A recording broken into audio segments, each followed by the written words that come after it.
others as well. So almost like what we're doing with Russia, which is very surgical. We are picking different oligarchs. We are picking specific companies. We did that with ZTE for a moment, the Chinese telecom giant. But here is sort of the problem with why their products are cheaper in China and in Asia.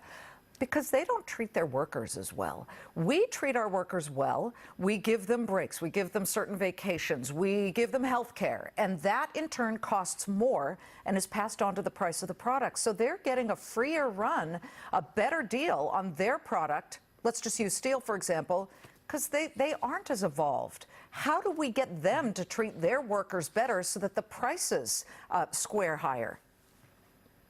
You know, we've spent 70 years building up an international architecture of institutions to try to improve the behavior of other countries. We've built an international labor organization to try to improve the treatment of workers worldwide. We built a World Trade Organization to try to get countries to lower their tariffs and liberalize trade in services and operate on a level playing field.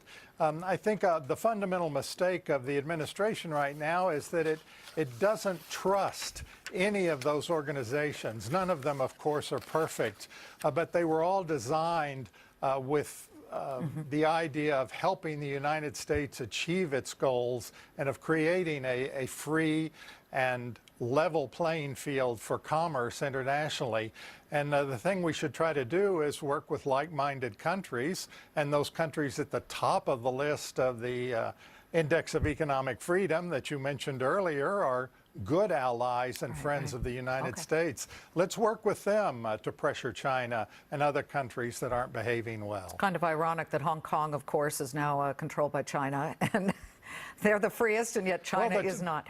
Great to see you, Ambassador. Thank you so much.